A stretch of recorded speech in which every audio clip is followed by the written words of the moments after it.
görüyorsunuz. Demek ki herkes savaşa gelmeye kazanacak. Müziğimiz devam ediyor.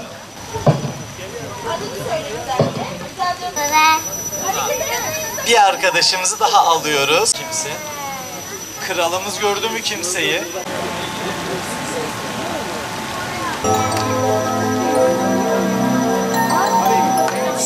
Savaşa gidebilecekler.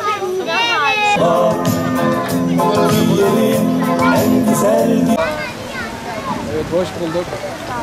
Evet. Sizin var mı burada evladınız? Allah damatlıklarını da görmeyi nasip etsin inşallah. Nasip etsin damatlıklarını da görmeyi. Nasıl veriyorlar? Hadi bir sonra. Damatlıklarını da görmeyi.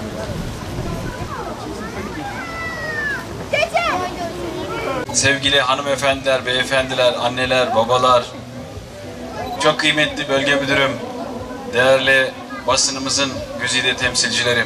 Öncelikle hepinizi sevgiyle, saygıyla, muhabbetle selamlıyorum. Hayırlı akşamlar diliyorum inşallah. Bugün Vakıflar Genel Müdürlüğü'nün ve bölgemizde de bölge müdürlüğümüzün koordinasyonunda çok güzel bir geleneğin, çok güzel bir mutluluğun birlikteliğini paylaşmak üzere toplandık. 529 yıllık bir vakfiyenin icabı olarak son dönemde tüm Türkiye'de 81 vilayette gelenekselleşen bu sünnet şölenleri ilimizde de bölgemizde de devam ediyor son 2 senedir. Bu senede ilimizde 26 evladımızı, çocuğumuzu bu mutlu gününe hep birlikte şahitlik ediyoruz anneleriyle, babalarıyla. Bölgemizde de az önce bölge müdürümüzün de dediği gibi 160 evladımızın erkekliğe ilk adım attığı anlara tanıklık edildi. Sünnet hem dini hem de kültürel anlamda toplumumuzun önemli bir değeri, önemli bir geleneğidir. Bu geleneğin böylesine güzel bir organizasyonla yaşatılması ve ailelerimizin yükünün hafifletilmesi bizleri ayrıca memnun etmektedir. Sosyal devlet anlayışımızın güzel bir yansıması olan bu şölen aynı zamanda dayanışmanın, paylaşmanın, kardeşliğin de güçlü bir ifadesidir. Bu vesileyle başta Vakıflar Genel Müdürlüğümüz olmak üzere bu organizasyonda emeği geçen bölge müdürlüğümüze, bütün kamu kurum ve kuruluşlarımıza, katkı sunan tüm hayırseverlerimize ve görevli arkadaşlarımıza tek tek teşekkürlerimi arz ediyorum.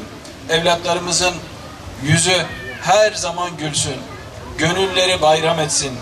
Hep birlikte nice güzel günlerde buluşmak dileğiyle.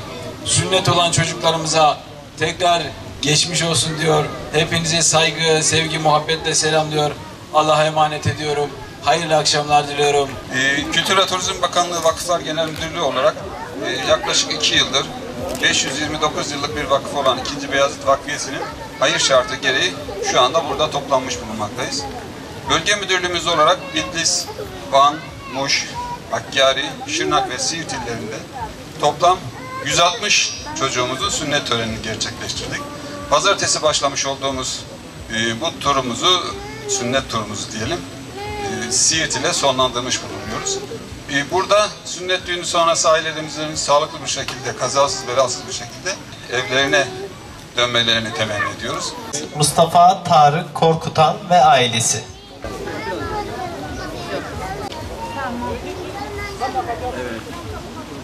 Sen de tut, herkes tutsun, herkes tutsun, herkes tutsun.